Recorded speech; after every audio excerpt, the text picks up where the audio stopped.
Hey there, welcome to The Uplift. It's a show that lifts you up for at least the next 30 minutes, hopefully even longer than that. You and me as well. We've got a great show for you today, great cast of characters as always. Among them, these. A man wanted a friend to go to Disneyland, and he ended up with an unlikely person going along with him. We'll explain. A couple who saved a man in a wheelchair stuck on train tracks. Now they're getting a big gift for that big rescue. And a woman exploring the depths of the ocean and how she's making history while she does it. Plus, we're celebrating an artist who created work you will definitely instantaneously recognize. Which iconic logo did he design? We'll show you. And Lizzo, you know her. Well, she's making history as well. What she got to do, something no one else has done in 200 years. All that and our heartwarming videos, the ones you gotta see. You're watching The Uplift.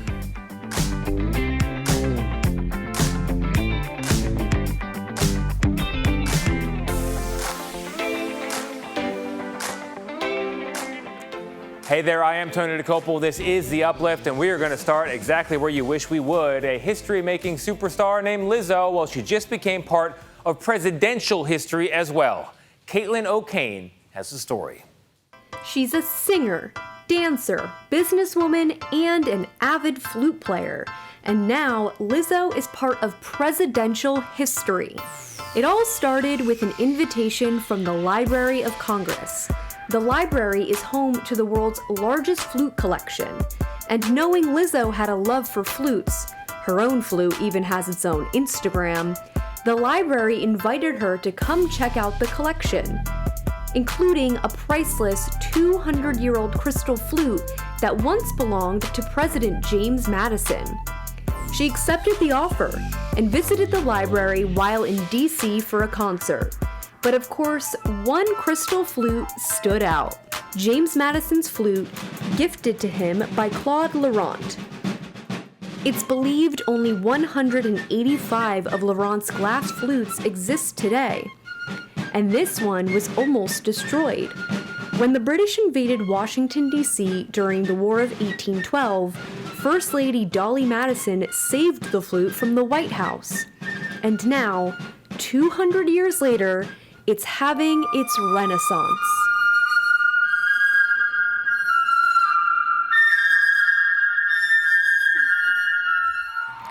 The library even let Lizzo play the flute at her concert.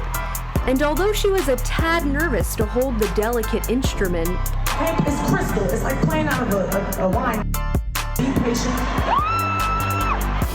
She shared the spotlight with the flute and made history.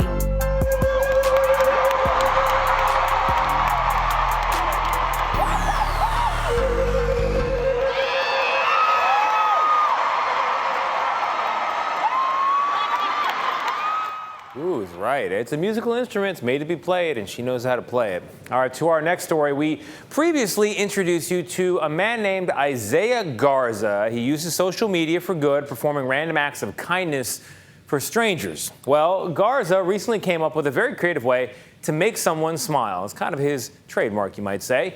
Here's CBS Los Angeles' Lauren Posen with more. You don't know how much I appreciate this. You don't know. An unforgettable trip to the happiest place on earth. I thought my life was just about over. You know, I said, I can't do that. And then this Isaiah comes along. 97-year-old veteran William Good lives in Southgate. He didn't know he'd be going to Disneyland.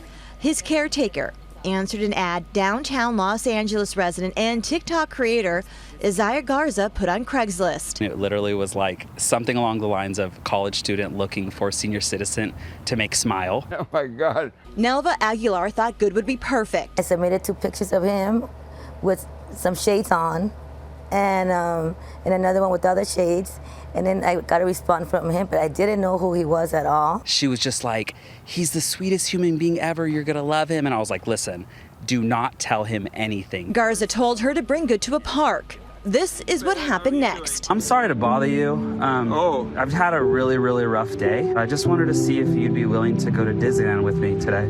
Hey, that's great. You really want to take me? He said, you don't have to worry about nothing. I'm paying for everything. I said, oh my gosh. Their magical trip has over 1 million views on TikTok. It just felt so right. When we got on that thing and he was smiling, and I'm like, this is really happening. I look over at him and he's smiling, and I just felt like, oh man, this is perfect. And started a beautiful friendship between two strangers. I'm going to remember that the rest of my life. We got a lot going on in this show. We're also going to mark Hispanic Heritage Month by introducing you to an artist that you may not have heard of, but you will instantly recognize his work. Here's Mary Lee with the story. His works are bold, striking, imaginative. Carlos Perez David is renowned as a Latino artist. He's in the Mexican-American Hall of Fame. Less known is that he's the guy instantly it has to say, that's an apple, who drew what may be the world's most iconic logo, personally approved by Steve Jobs. If I would have known that Apple would become a $2 trillion company, I would have said, Steve, I'll do your work for free. Just give me some stock. Throughout the San Francisco Bay Area, you can see Perez David's celebration of his heritage. This mural depicts indigenous cultures. Most of his drawings honor his family. This is my tia. Very proud. It gave me the life to get me to where I'm at today, right? It gave me that foundation, the roots of myself and my culture. All in a career both stunning and biting. Eating from the tree of artistry there, you might say. All right, coming up, meet the history maker who traveled to the deepest part of the ocean. We'll tell you what motivated her to take that journey. Plus, our heartwarming videos, the ones you just gotta see. Stick around. We're back in a moment.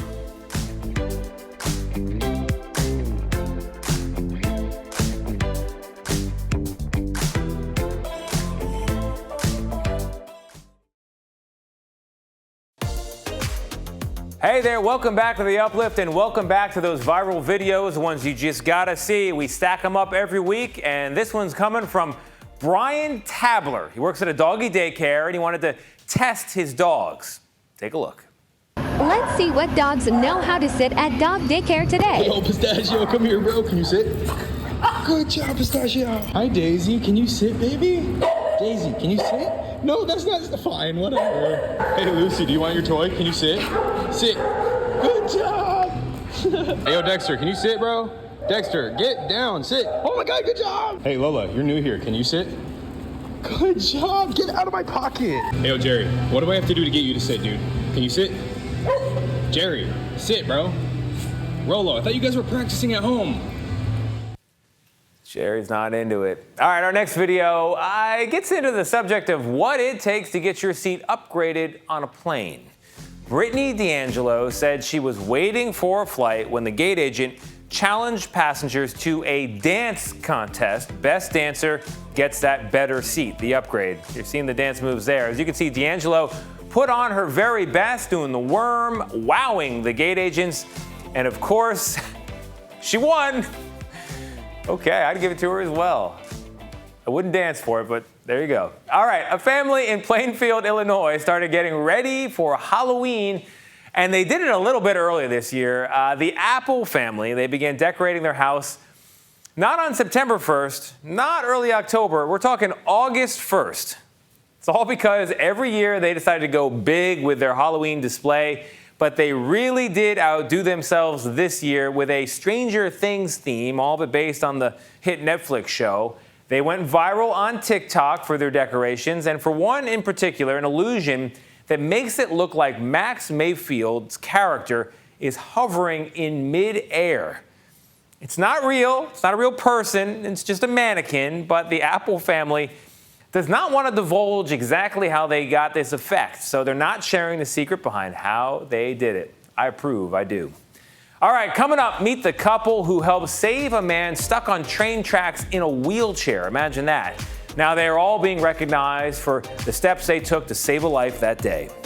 Plus, what's the story behind this surveillance video that shows an animal walking into a police station? We'll give you the full scoop after the break. pair of Good Samaritans in Boston recently rescued a man whose wheelchair, picture this, was stuck on train tracks.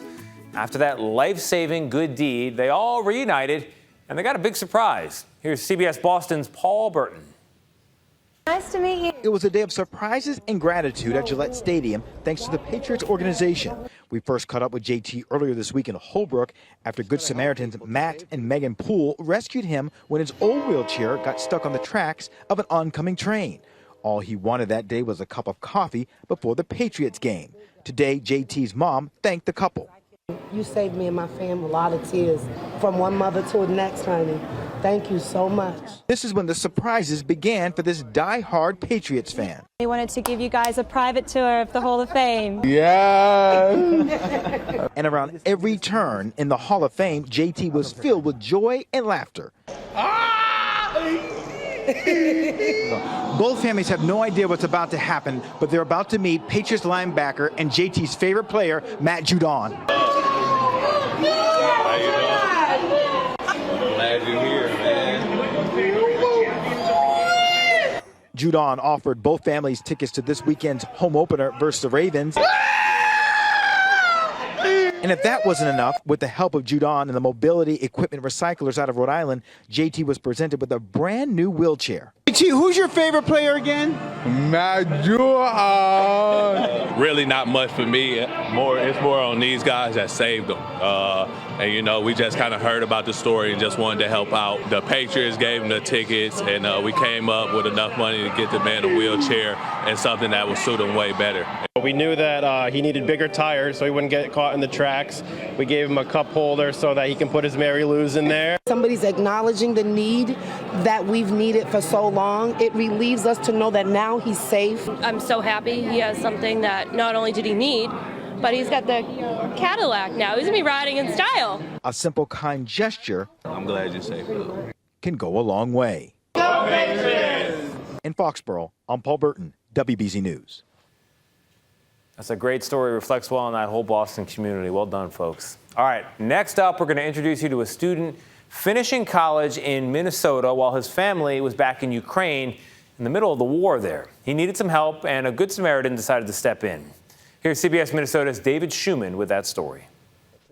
While Mykola Saprinov worked to graduate from the University of Minnesota, he also watched Russian forces invade his hometown. It's very difficult because I felt like I had no control. You're feeling really powerless and you feel like you can't really do much. He needed a place to live, too, before starting his grad studies. I just jumped on it. It just felt like a gift, and before I knew it, we were connecting, and I was sort of offering him everything I had. The daughter of Holocaust survivors, Margie felt an immediate affinity for Mykola. He's such a sweetheart. I mean, you know, I love him now. Their connection led to something greater, Margie sponsoring Mykola's family to come to America. They're now in Latvia after escaping Ukraine. I'm excited to know that they're going to be in safety, but it's also, you know, I feel in a way responsible for making sure that this transition is, you know, goes as smooth as possible. This is where Mykola and his family will move into, a 2-bedroom apartment, university housing. They'll be here in about 3 weeks, and the to-do list to get the place ready is about a mile long. You need every fork, spoon, sheet, you need everything. A post asking for donations got an overwhelming response. When you make a personal connection, everything changes.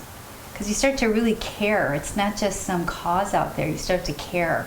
And that brings out something very beautiful in us. In Minneapolis, I really hope that they will be able to find themselves here. And as I, you know, found myself here. David Schumann, WCCO 4 News. Good people coming together there. Our next video is about a peculiar sight captured by a police department security camera. And I mean a very peculiar sight. Here's CBS Boston's Brand Truitt with this story. Yeah, he turned himself in. He had had enough. He was ready to go. You've likely heard of a whale of a tale, and this one involves a seal. The folks in Beverly naming him Schubert after Shoe Pond, where he'd been playing for more than a week. It's just upstream from the mouth of the ocean.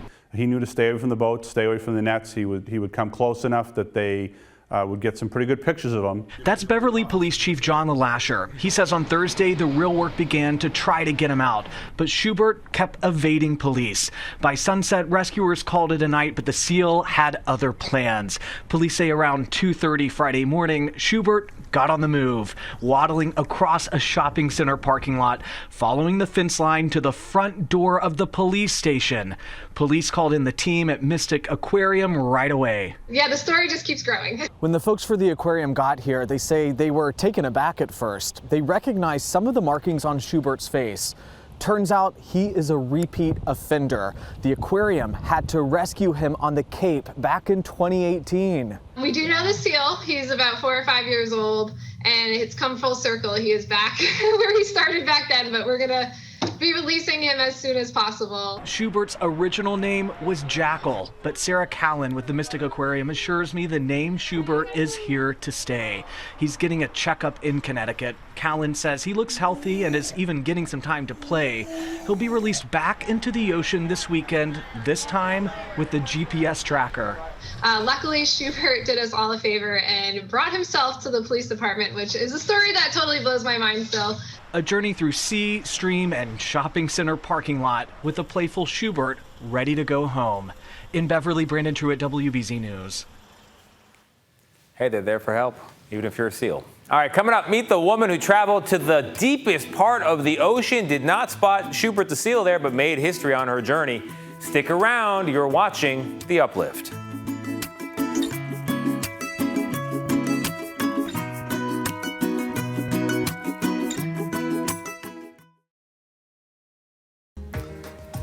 The Mariana Trench is the deepest spot in any ocean on Earth, and oceanographer Dawn Wright recently explored its depths, making history as she did so. Lee Cowan with the story. In the waters of the Western Pacific, where the color blue was seemingly born, oceanographer Dawn Wright was a little blue herself. My mother, she died in December. She wanted to be able to live to see this, but she is watching from heaven. The next morning, Wright, a specialist in marine geology and geography at the Environmental Systems Research Institute, would take on the challenge of the deepest place on Earth. I'm actually the first person of any gender of African descent to go to Challenger Deep. No other black person has gone to Challenger Deep. Challenger Deep.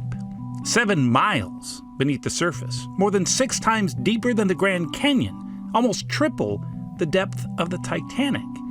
It's been seen by so few. Sinking that far down isn't the problem, of course. It's getting back without being crushed that's the conundrum. And currently, there's only one manned vehicle in the world that can do it.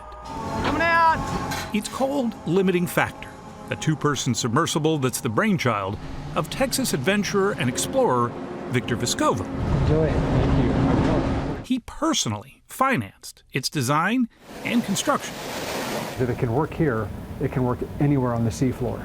The trenches in our ocean are largely a watery black hole in terms of research, but these hard-to-reach places do have so much to tell us. The Earth's reaction to climate change, for example, how we can better predict earthquakes and tsunamis. Perhaps even how life began. Very cool. Wright's task will be to bring back the first high-resolution mapping of this unforgiving place. How much of the ocean is mapped currently? The current number is 23.4% of the global seafloor. Not even a quarter is mapped to sufficient detail. Last year, the UN pledged to change that, setting a goal to have at least 80% of the seabed mapped by 2030. But one of the best tools to do that is side-scan sonar, and historically, there's always been one big problem. That environment is so harsh that these sensitive instruments typically can't survive it, but we think we've developed the technology to make that happen. The only way to know is to go. Okay. There is a necessary claustrophobic element to any deep dive. Wright has been sardined into subs so many times that she's even got a nickname, Deep Sea Dawn. But this trip is different. Even for Deep Sea Dawn, this is extraordinarily deep. She'll be passing through more than 4 times the deepest she's ever been before, and when she gets to the bottom of Challenger Deep, She'll be experiencing more than 100,000 tons of pressure on the outside of that submersible. Surface, this is the LF. The hatch is secure. Life support is running. I have a green board. I'll get in here. Soon, the ocean consumed them, as if they were swallowed whole. Wright's love of the ocean started in her home in Maui, where the waves appeared every bit as welcoming as the sea of stars above. When did you want to be an oceanographer, you think? When did you really want to? It was at the age of 8, because it was partly fueled by the Apollo 11 mission. If those men could land on the moon, I thought, well, why can't I go the opposite direction and explore the oceans? But back in the 70s and 80s, there weren't many oceanographers who were women. Fewer still were black. Were there obstacles when you were coming up, when you were growing up?